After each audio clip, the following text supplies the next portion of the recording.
श्री शिव महापुराण संहिता युद्ध खंड अथ एकोनत्रिंशोऽध्याय। शंखचूड़ का राजपद पर अभिषेक, उसके द्वारा देवों पर विजय, दुखी देवों का ब्रह्मा जी के साथ वैकुंठ गमन, विष्णु द्वारा शंखचूड़ के पूर्व जन्म का वृत्तांत बताना और विष्णु तथा ब्रह्मा का शिवलोक गमन। सनत कुमार उवाच। स्वगेहमागते तस्मिन् शंखचूडे विवाहिते तपः कृत्वा वरं प्राप्य मुमुदुर्दानवादयः। सनत कुमार बोले, हे व्यास, तपस्या करके वर प्राप्त करने के उपरांत विवाह किए हुए उस शंखचूड़ के घर आने पर दानव आदि अत्यंत प्रसन्न हो गए। सलोकादाशु निर्गत्य गुरुणा स्वेन संयुताः सर्वे सुराः सम्मिलिताः समाजगमुस्तदन्तिकं प्रणम्य तं सविनयं संस्तुत्य विविधादरात् स्थितास्तत्रैव सुप्रीत्या मत्वा तेजस्विनं विभुं सोऽपि दम्भात्मजो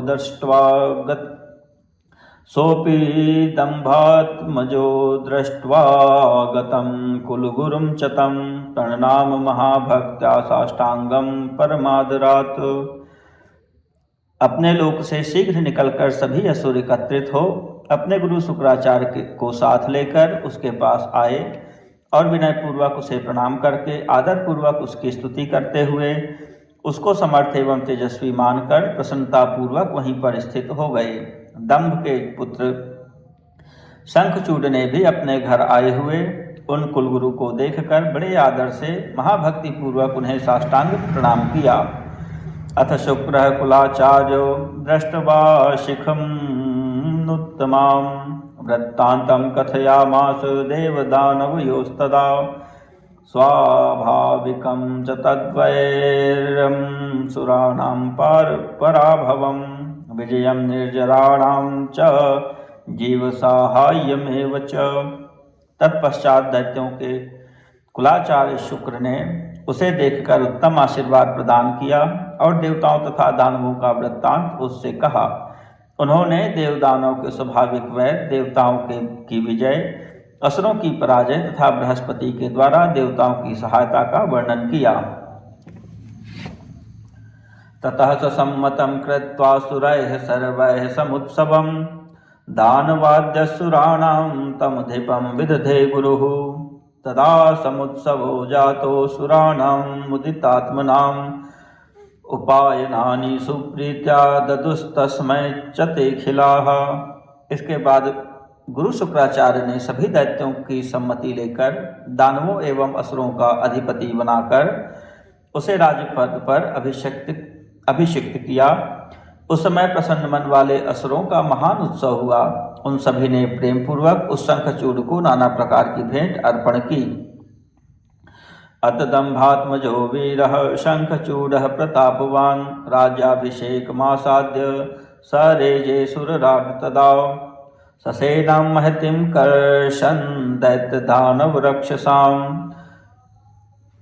रथमास्थाय तरसा जेतुं शक्रपुरीं ययौ गच्छन् स दानवेन्द्रस्तु तेषां सेवन कुर्वतां विरेजे शशिवद्भानां ग्रहाणां ग्रहराडिभिः आगच्छन्तं शंखचूडमाकर्ण्याखण्डलस्वराट् निखिलैरमरैः सार्धं तेन योद्धुं समुद्यतः।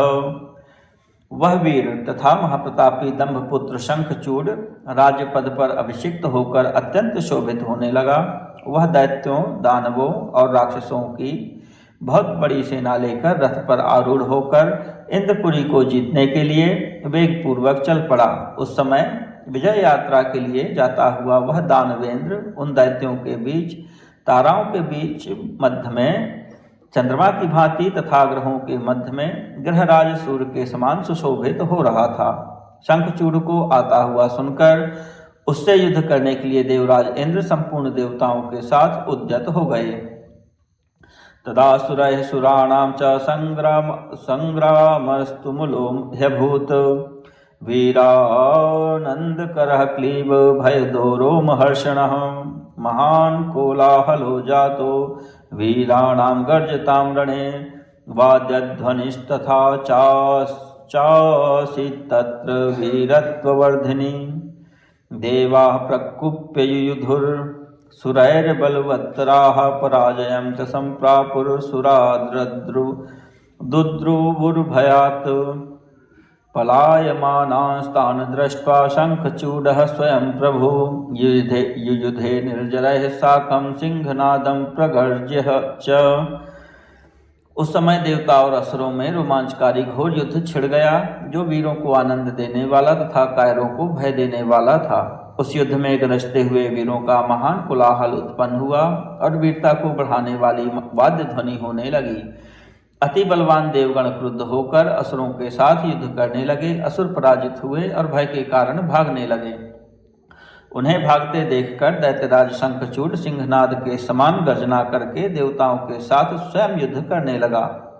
तरसा सहसा चक्रे कदनं त्रिदिवौकसां प्रद्रुद्रुवुः सुराः सर्वे तत्सुतेजा न सेहिरे। यत्र तत्र स्थिता दीना गिरीणां कंदरासु च तदधीना न स्वतंत्रा निष्प्रभा सागरा यथा। वह बड़े वेग से सहसा देवताओं को नष्ट करने लगा। कोई भी देवता उसके तेज को न सह सके और भागने लगे। वे दीन होकर पर्वतों की कंदराओं में जहां तहां छिप गए और कुछ देवताओं ने स्वतंत्र न रहकर उसकी अधीनता स्वीकार कर ली तथा सगर पुत्रों के समान प्रभाहीन हो गए।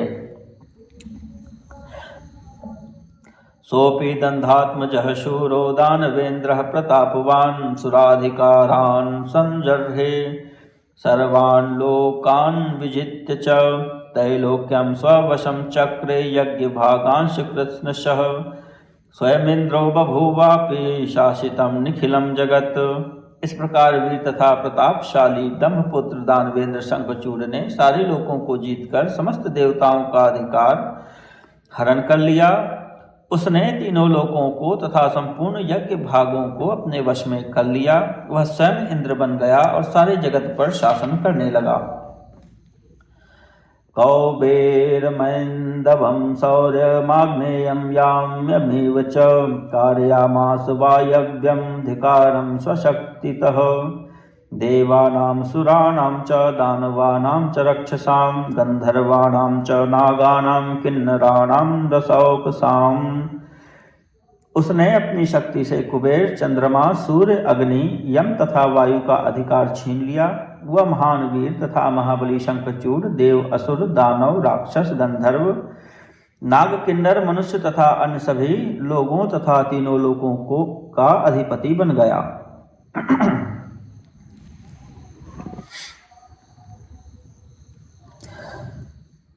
त्रिलोकस्य परेखां च सकलानामधीश्वरः स बभूव महावीरः शंखचूडो महाबली। एवं स बुभुजे राज्यं राजराजेश्वरो महान् सर्वेषां भुवनानां च शंखचूडश्चिरं समाः। इस प्रकार राजाओं के भी राजा उस महान शंखचूड ने बहुत वर्ष पर्यंत सभी भुवनों पर राज्य किया। तस्य राज्ये च दुर्भिक्षं स मारीना शुभग्रहाः आधयो व्याधयो नैव सुखिन्यश्च प्रजाः सदा। अक्रष्टपच्या पृथिवी ददौ सस्यान्यनेकशः औषध्यो विविधाश्च सन् सफलाः सरसाः सदा। मन्याकराशनितरां रत्नखन्यश्च सागराः सदा पुष्पफला वृक्षा नद्यः सुसलिलावहाः। उसके राज्य में दुर्भिक्ष, महामारी, अशुभ ग्रह, आदि व्याधि ये नहीं थे। सभी प्रजाएं सर्वदा सुखी रहती थी। पृथ्वी बिना जूते ही नाना प्रकार के धान्य उत्पन्न करती थी। फलों तथा रसों से युक्त नाना प्रकार की औषधियाँ सर्वदा उत्पन्न होती थी। खानों से मणियाँ तथा समुद्र से रत्न निरंतर निकलते थे। वृक्ष सदैव फल फूल से हरे भरे रहते थे और नदियाँ मधुर जल बहाती रहती थी। देवान विनाखिला जीवाः सुखिनो निर्विकारकाः स्वस्वधर्मास्थिताः सर्वे चतुर्वर्णाश्रमाः परे।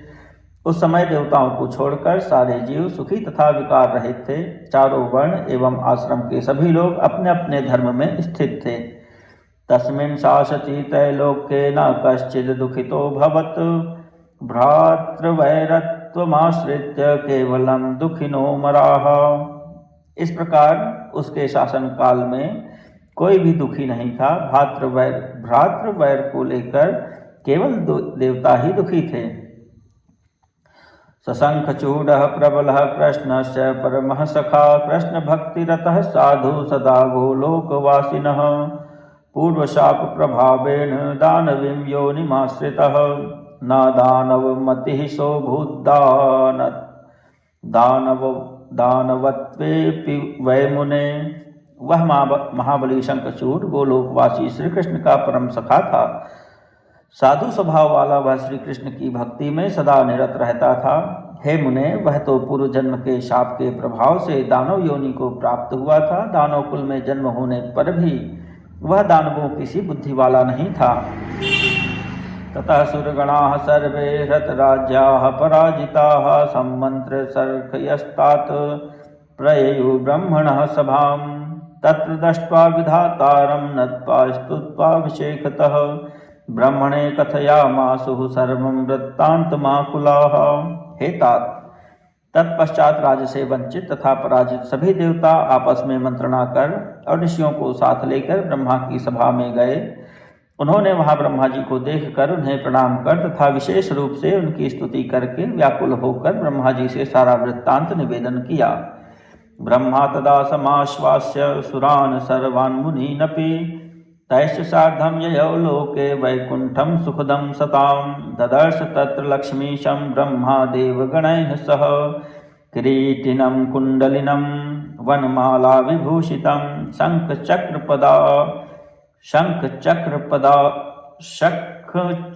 शङ्खचक्रगदा पद्मधरं देवं चतुर्भुजं सनन्दनाद्यैः सिद्धैश्च सेवितं पीतवाससं दृष्ट्वा विष्णुं सुराः सर्वे ब्रह्माद्याः स मुनीश्वराः प्रणम्य तुष्टुर्भक्त्या बद्धांजलिकरा विभुं। तदनंतर ब्रह्मा उन सभी देवताओं एवं मुनियों को सांत्वना देकर उनके साथ सज्जनों को सुख देने वाले वैकुंठ लोक गए। ब्रह्मा ने देवगणों के साथ वहां जाकर किरीट कुंडलधारी वनमाला से विभूषित शंख चक्र गदा पद्म धारण किए हुए चतुर्भुज पीत वस्त्रधारी तथा सनंद आदि सिद्धों से सेवित लक्ष्मीपति भगवान विष्णु को देखा। मुनीश्वरों सहित ब्रह्मा आदि सभी देवता विभु विष्णु को देखकर उन्हें प्रणाम करके भक्ति पूर्वक हाथ जोड़कर उनकी स्तुति करने लगे। देवाऊचुः देवदेव जगन्नाथ वैकुंठाधिपते प्रभो रक्षास्मान् शरणापन्नान् श्रीहरे श्रीजगद्गुरो त्वमेव जगतां पातातिलोकेशाच्युत प्रभो लक्ष्मी निवास गोविंद भक्त प्राण नमोस्तुते।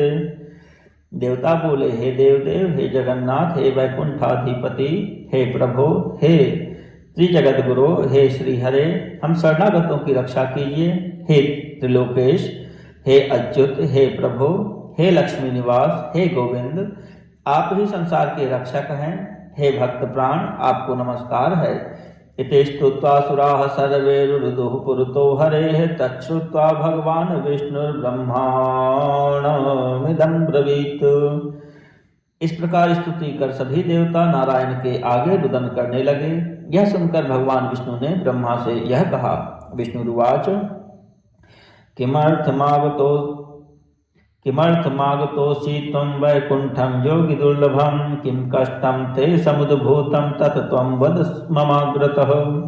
विष्णु बोले, हे ब्रह्मण, योगियों के लिए भी दुर्लभ इस वैकुंठ में आप किस उद्देश्य से आए हैं? आपको कौन सा कष्ट आ पड़ा है, उसे आप मेरे सामने कहिए। सनत कुमार उवाच इति श्रुत्वा हरेर्वाक्यं प्रणम्य च मुहुर्मुहुः बद्धाञ्जलिपुटो भूत्वा विनयानतकन्धरः वृत्तान्तं कथयामास शङ्खचूडकृतं तदा देवकष्टसमाख्यानं पुरो विष्णोः परात्मनः। सनत कुमार बोले, नारायण का यह वचन सुनकर ब्रह्मा जी ने बारंबार उन्हें प्रणाम करके हाथ जोड़कर बड़े विनय के साथ सिर झुकाकर शंखचूड़ के द्वारा देवताओं को दिए गए दुख से संबंधित सारा वृत्तांत परमात्मा विष्णु के सामने कह सुनाया। हरिस्तद्वचनं श्रुत्वा सर्वतः सर्वभाववित् रहस्योवाच भगवांस्तद्रहस्यं विधिं प्रति। तब सब प्रकार से सबके भावों को जानने वाले भगवान विष्णु उनका वचन सुनकर हंस करके ब्रह्मा जी से उसका रहस्य इस प्रकार कहने लगे।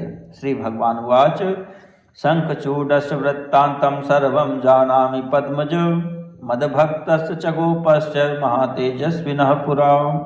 श्री भगवान बोले, हे ब्रह्मदेव, मैं पूर्व जन्म के अपने परम भक्त महातेजस्वी गोप शंखचूड का सारा वृत्तांत जानता हूँ। शृणु तत् सर्ववृत्तान्तमितिहासं पुरातनं संदेहो नैव कर्तव्यः शंकरिष्यति शंकरः। आप उसका प्राचीन इतिहास युक्त वृत्तांत सुनिए, इसमें संदेह न कीजिए, शंकर जी मंगल करेंगे। सर्वोपरिचयस्यास्ति शिवलोकः परात्परः यत्र संराजते शंभुः परब्रह्म परेश्वरः। प्रकृते पुरुषस्यापि योऽधिष्ठाता त्रिशक्तिधृक् निर्गुणः सगुणः सोऽपि परञ्ज्योतिः स्वरूपवान्। यस्यांगजास्तु वै ब्रह्मंस्त्रयः सृष्ट्यादिकारकाः सत्त्वादिगुणसम्पन्ना विष्णुब्रह्महराभिधाः। स एव परमात्मा हि विहरत्युमयाप्सः यत्र माया विनिर्मुक्तो नित्यानित्यप्रकल्पकः। तत्समीपे च गोलोको गोशाला शंकरस्य वै तस्येच्छया च मद्रूपः कृष्णो वसति तत्र। जिनका परात्पर शिवलोक सभी लोकों के ऊपर स्थित है, जहाँ शंकर जी स्वयं परब्रह्म परमेश्वर के रूप में विराजमान हैं, तीनों शक्तियों को धारण करने वाले, जो प्रकृति एवं पुरुष के भी अधिष्ठाता हैं, जो निर्गुण सगुण तथा परम ज्योति स्वरूप हैं, और हे ब्रह्मन, सृष्टि आदि के करने वाले तथा सत्वादि गुणों से युक्त विष्णु ब्रह्मा एवं महेश्वर नामक तीन देव जिनके अंग से उत्पन्न हुए हैं, माया से सर्वथा मुक्त एवं नित्यानित्य के व्यवस्थापक, वे ही परमात्मा उमा के साथ जहाँ विहार करते हैं, उसी के समीप गोलोक है और वहीं शिव जी की गौशाला है। उन्हीं की इच्छा से वहाँ पर मेरे स्वरूप में स्थित श्री कृष्ण निवास करते हैं। तद्गवां रक्षणार्थाय तेनाज्ञप्तः सदा सुखी तत्संप्राप्त सुखः सोऽपि संक्रीडति विहारवित्।